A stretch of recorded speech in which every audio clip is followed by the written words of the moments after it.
여기서 유일하게 잘한 건 사업 계획서를 받았대요. 사업 계획서 받은 건 잘했어. 그러니까 친구 사이에서 돈 거래하는 게 잘 되는 꼴을 못 봤어요. 친구, 투자 이 두 글자를 여기서 이 사건은 비극으로 이미 치달은 거예요. 거기서 이미. 안녕하세요, 장 변호사님. 도움을 요청드리고자 이렇게 사연을 보냅니다.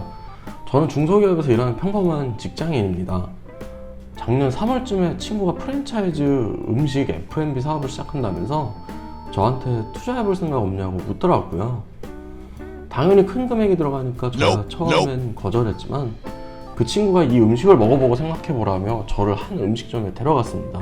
꽤 유명한 맛집이었고 음식은 더할 나위 없이 훌륭했는데요. 제 친구는 여기서 음식점 레시피로 5천만 원을 주고 전수받기로 했다며 이 음식을 가지고 프랜차이즈 사업을 할 거라 이야기했습니다. 본인이 모은 돈과 주변 지인들 투자 금액 합쳐서 7억 정도 된다고 저보고 한 5천만 원 투자해보라면서 투자받은 돈이 모인 통장까지 보여줬습니다.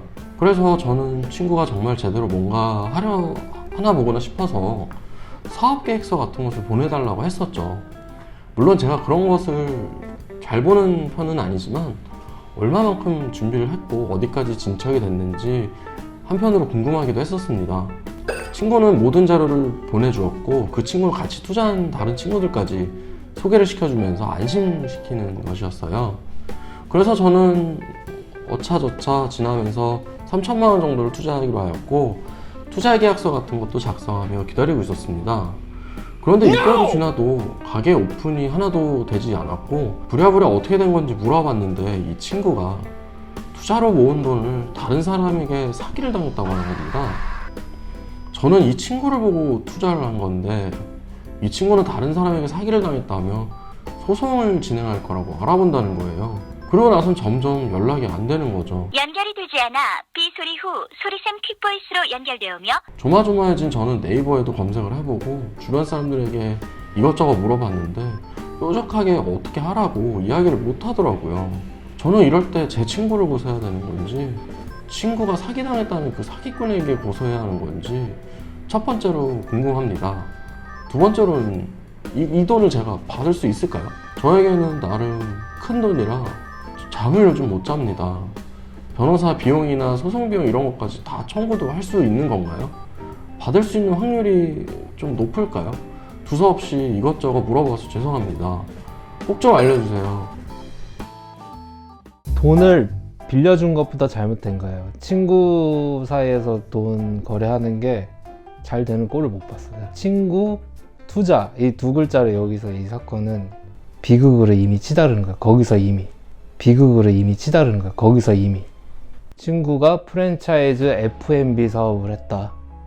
그러니까 뭐 이런 얘기 하기 뭐하지만 이 친구가 평소 막 어릴 시절부터 친구였을 거 아니에요. 그러니까 친구들 사이에서 되게 인정을 받고 뭐 하나 항상 리더였고 이럴 가능성은 조금 희박하다 이렇게 보여요. 왜냐하면 프랜차이즈 F&B 요거 자체가 사실 이제 사업은 하고 싶은데 뭐 할 게 마땅히 떠오르지 않을 때 이제 마지막으로 보이는 게 이제 프랜차이즈 F&B 사업인데 성공 확률이 사실 좀 떨어지잖아요. 우리 주변에 치킨집만 해도 막 10만 개씩 있고 막 이런데 뭐 프랜차이즈 F&B면 치킨, 피자 뭐 이런 거였을 텐데 가능성 자체 희박한데 그것도 친구가 투자를 하라고 해서 투자를 한 거 이거에서 이미 비극은 시작되었다 이렇게 보이는데 이미 시작된 비극에서 우리가 요거를 이제 어떻게 헤쳐나가냐 이게 중요한 거잖아요. 그래서 질문을 주신 것 같은데 자 헤쳐나갈 방법을 한번 찾아봅시다. 꽤 유명한 맛집이었고 더할 나위 없이 훌륭했다. 여기서 감동을 받은 거 자체가 잘못된 거야.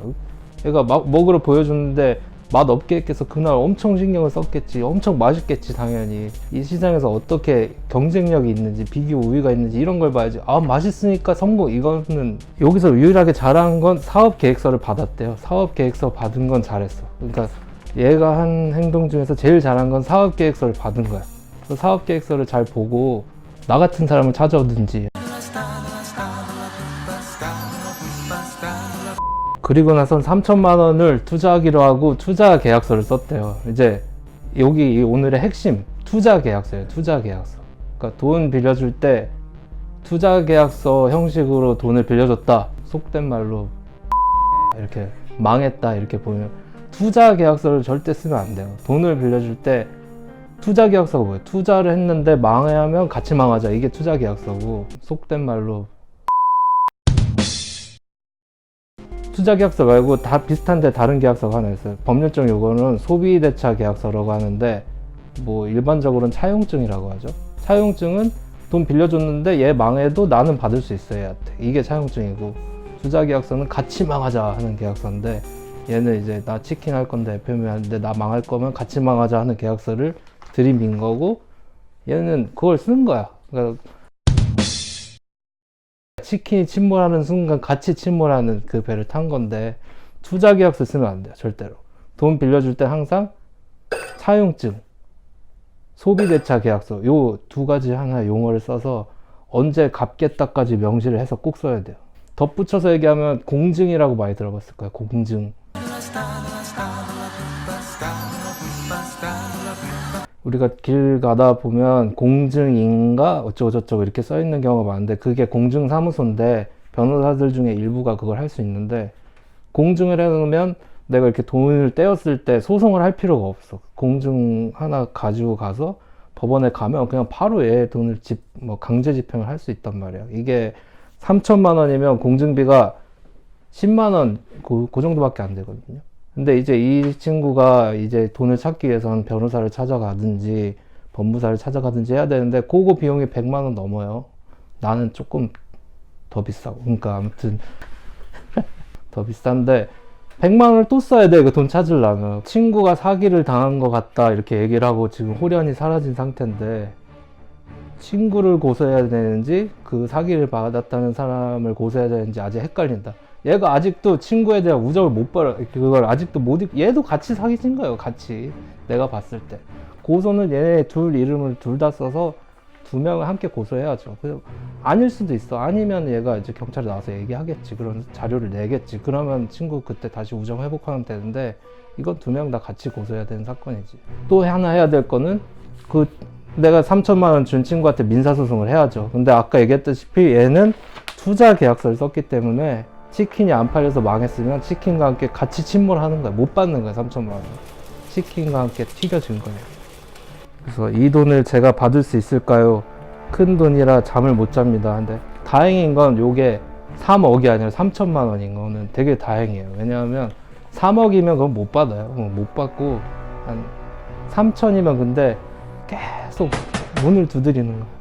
나 너한테 3천을 받아야 되는데, 두들기면 그 아빠 쪽에서도 문이 열릴 때도 있고 엄마 쪽에서 열릴 때도 있고, 얘가 뭐 3천을 어떻게 하다가 뭐 이상한 복권 샀는데 1등이 아니라 막 3등 돼도 뭐 3천 비슷하게 나올 때 있어요. 그런 걸 두드리면 3천은 받아낼 수 있는데, 중요한 건 뭐 받아낼 권리를 확보해 놓는 건데 민사소송을 해야 돼요. 이게 투자계약서라서 힘들긴 하지만 민사소송으로 판결은 받아내야 돼. 이거 공증 안 했잖아. 공증 해놨으면 이거 필요 없는데 판결을 받아놓고 계속 두들기는 거야.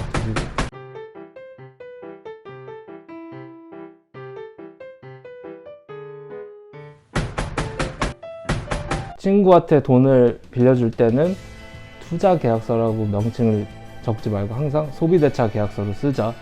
요게 첫 번째. 두 번째, 공증을 해라. 공증을 안 하면 한 100만 원 넘게가 또 나간다. 요게. 그리고 FMB 이런 거 나오면 항상 다시 한번 검토해 봐라. 이게 맛있는 거에 집중하지 말고 이게 시장에 먹힐 수 있는지를 한번 확인해 보자. 올 때 갈 데가 없다 그러면 나한테 연락하면, 요런 거 두들기는 거 전문이에요 제가. 그래서 끝까지 두들기는 거. 무섭게 두들기는 건 아니고 그냥 귀엽게 계속 두들기는 스타일이라 3천 정도는 어느 정도 자신이 있어. 3천은 두들기면 나와. 내가 봤을 때 그 결론이에요. 아는 변호사가 없거나 그 아는 변호사가 무뚝뚝하면 저를 찾아오세요. 제가 친절하게 도와드릴게요.